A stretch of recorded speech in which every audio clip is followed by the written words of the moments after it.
تفہیم القرآن سید ابوالعلا مودودی سورۃ الحدید آیات 7 تا 15 حصہ دوم اعوذ باللہ من الشیطان الرجیم بسم اللہ الرحمن الرحیم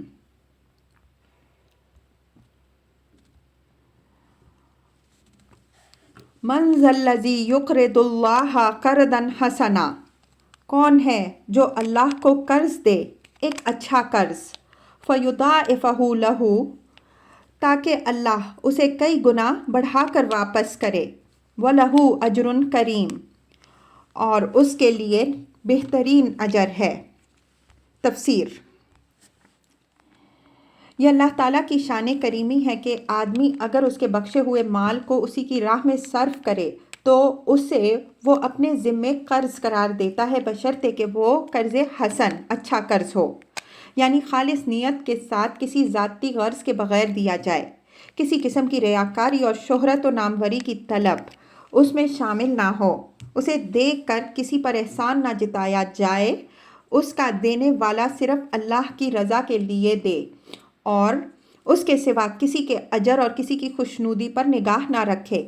اس قرض کے متعلق اللہ کے دو وعدے ہیں، ایک یہ کہ وہ اس کو کئی گنا بڑھا چڑھا کر واپس دے گا، دوسرے یہ کہ وہ اس پر اپنی طرف سے بہترین اجر عطا فرمائے گا۔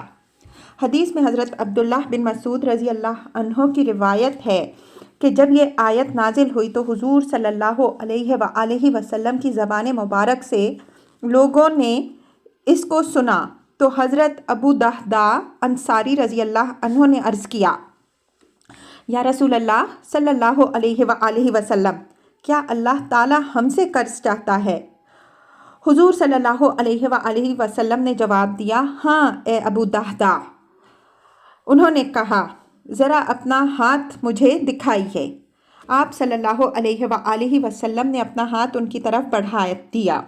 انہوں نے آپ صلی اللہ علیہ وآلہ وسلم کا ہاتھ اپنے ہاتھ میں لے کر کہا، میں نے اپنے رب کو اپنا باغ قرض دے دیا۔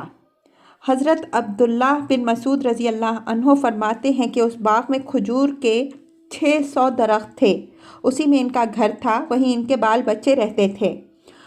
رسول اللہ صلی اللہ علیہ وآلہ وسلم سے یہ بات کر کے وہ سیدھے گھر پہنچے اور بیوی کو پکارا کہ دحداء کی ماں نکل آؤ، میں نے یہ باغ اپنے رب کو قرض دے دیا ہے۔ وہ بولیں، تم نے نفع کا سودا کیا دحداء کے باپ، اور اسی وقت اپنا سامان اور اپنے بچے لے کر باغ سے نکل گئیں۔ ابن ابی حاتم۔ اس واقعے سے اندازہ ہوتا ہے کہ مخلص اہل ایمان کا طرز عمل اس وقت کیا تھا، اور اسی سے یہ بات بھی سمجھ میں آ سکتی ہے کہ وہ کیسا قرض حسن ہے جسے کئی گنا بڑھا کر واپس دینے اور پھر اوپر سے اجر کریم عطا کرنے کا اللہ تعالیٰ نے وعدہ فرمایا ہے۔ یوم تری المؤمنین والمؤمنات یسعی نورہم بین ایدیہم وبایمانہم، اس دن جب کہ تم مومن مردوں اور عورتوں کو دیکھو گے کہ ان کا نور ان کے آگے آگے اور ان کے دائیں جانب دوڑ رہا ہوگا۔ تفسیر۔ اس آیت اور بعد والی آیات سے معلوم ہوتا ہے کہ میدان حشر میں نور صرف مؤمنین صالحین کے لیے مخصوص ہوگا، رہے کفار و منافقین اور فجار و فساق تو وہ وہاں بھی اسی طرح تاریکی میں بھٹک رہے ہوں گے جس طرح دنیا میں بھٹکتے رہے تھے۔ وہاں روشنی جو کچھ بھی ہوگی صالح عقیدے اور صالح عمل کی ہوگی، ایمان کی صداقت اور سیرت و کردار کی پاکیزگی ہی نور میں تبدیل ہو جائے گی، جس سے نیک بندوں کی شخصیت جگمگا اٹھے گی۔ جس شخص کا عمل جتنا تابدہ ہوگا اس کے وجود کی روشنی اتنی ہی زیادہ تیز ہوگی، اور جب وہ میدان حشر سے جنت کی طرف چلے گا تو اس کا نور اس کے آگے آگے دوڑ رہا ہوگا۔ اس کی بہترین تشریح قتادہ رحمہ اللہ کی وہ مرسل روایت ہے جس میں وہ کہتے ہیں کہ رسول اللہ صلی اللہ علیہ وآلہ وسلم نے فرمایا کسی کا نور اتنا تیز ہوگا کہ مدینہ سے عدن تک کی مسافت کے برابر فاصلے تک پہنچ رہا ہوگا، اور کسی کا نور مدینے سے صنعاء تک، اور کسی کا اس سے کم، یہاں تک کہ کوئی مومن ایسا بھی ہوگا جس کا نور اس کے قدموں سے آگے نہ بڑھے گا۔ ابن جریر۔ الفاظ دیگر، جس کی ذات سے دنیا میں جتنی بھلائی پھیلی ہوگی اس کا نور اتنا ہی تیز ہوگا، اور جہاں جہاں تک دنیا میں اس کی بھلائی پہنچی ہوگی میدان حشر میں اتنی ہی مسافت تک اس کے نور کی شعاعیں دوڑ رہی ہوں گی۔ یہاں ایک سوال آدمی کے ذہن میں کھٹک پیدا کر سکتا ہے، وہ یہ کہ آگے آگے نور کا دوڑنا تو سمجھ آتا ہے، مگر نور کا صرف دائیں جانب دوڑنا کیا معنی رکھتا ہے؟ کیا ان کے بائیں جانب تاریکی ہوگی؟ اس کا جواب یہ ہے کہ اگر ایک شخص اپنے دائیں ہاتھ پر روشنی لیے ہوئے چل رہا ہو تو اس سے روشن تو بائیں جانب بھی ہوگی، مگر امر واقعہ یہی ہوگا کہ روشنی اس کے دائیں ہاتھ پر ہے۔ اس بات کی وضاحت نبی صلی اللہ علیہ وآلہ وسلم کی وہ حدیث کرتی ہے جس میں حضرت ابو ذر رضی اللہ عنہ اور حضرت ابو درداء رضی اللہ عنہ نے روایت کیا ہے کہ آپ صلی اللہ علیہ وآلہ وسلم نے فرمایا، عارفہم بنورہم الذی یسعی بین ایدیہم وعن ایمانہم وعن شمائلہم۔ میں اپنی امت کے صالحین کو وہاں ان کے اس نور سے پہچان لوں گا جو ان کے آگے اور ان کے دائیں اور بائیں دوڑ رہا ہوگا۔ حاکم ابن ابی حاتم ابن مردودیہ۔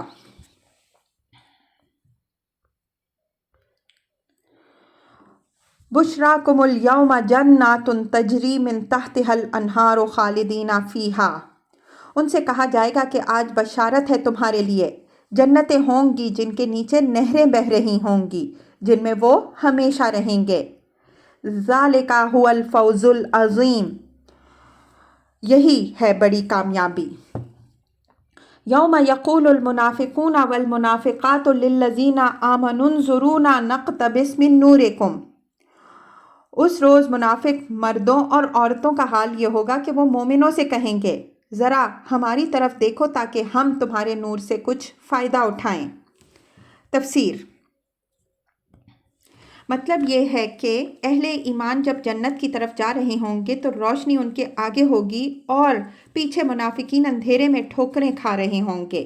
اس وقت وہ ان اہل ایمان کو جو دنیا میں ان کے ساتھ ایک ہی مسلم معاشرے میں رہتے تھے پکار کر کہیں گے کہ ذرا ہماری طرف پلٹ کر دیکھو تاکہ ہمیں بھی کچھ روشنی مل جائے۔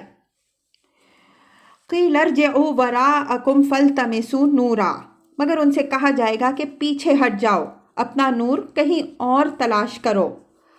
فضرب بینہم بسور لہ باب، پھر ان کے درمیان ایک دیوار حائل کر دی جائے گی جس میں ایک دروازہ ہوگا۔ باطنہ فیہ الرحمۃ وظاہرہ من قبلہ العذاب، اس دروازے کے اندر رحمت ہوگی اور باہر عذاب۔ تفسیر۔ اس کا مطلب یہ ہے کہ اہل جنت اس دروازے سے جنت میں داخل ہو جائیں گے اور دروازہ بند کر دیا جائے گا۔ دروازے کے ایک طرف جنت کی نعمتیں ہوں گی اور دوسری طرف دوزخ کا عذاب۔ منافقین کے لیے اس حد فاصل کو پار کرنا ممکن نہ ہوگا جو ان کے اور جنت کے درمیان حائل ہوگی۔ ینادونہم الم نکن معکم، وہ مومنوں کو پکار کر کہیں گے، کیا ہم تمہارے ساتھ نہ تھے؟ تفسیر۔ یعنی کیا ہم تمہارے ساتھ ایک ہی مسلم معاشرے میں شامل نہ تھے؟ کیا ہم کلمہ گو نہ تھے؟ کیا تمہاری طرح ہم بھی نمازیں نہ پڑھتے تھے، روزے نہ رکھتے تھے، حج اور زکوٰۃ ادا نہ کرتے تھے؟ کیا تمہاری مجلسوں میں ہم شریک نہ ہوتے تھے؟ تمہارے ساتھ ہمارے شادی بیاہ اور رشتہ داری کے تعلقات نہ تھے؟ پھر آج ہمارے اور تمہارے درمیان یہ جدائی کیسی پڑ گئی؟ قالوا بلی ولکنکم فتنتم انفسکم، مومن جواب دیں گے، ہاں مگر تم نے اپنے آپ کو خود فتنے میں ڈالا۔ تفسیر۔ یعنی مسلمان ہو کر بھی تم مخلص مسلمان نہ بنے، ایمان اور کفر کے درمیان لٹکتے رہے، کفر اور کفار سے تمہاری دلچسپیاں کبھی ختم نہ ہوئیں اور اسلام سے تم نے کبھی اپنے آپ کو پوری طرح وابستہ نہ کیا۔ وَتَرَبَّصْتُمْ، موقع پرستی کی۔ تفسیر۔ اصل الفاظ ہیں تربصتم، تربصو عربی زبان میں انتظار کرنے اور موقع کی تلاش میں ٹھہرے رہنے کو کہتے ہیں۔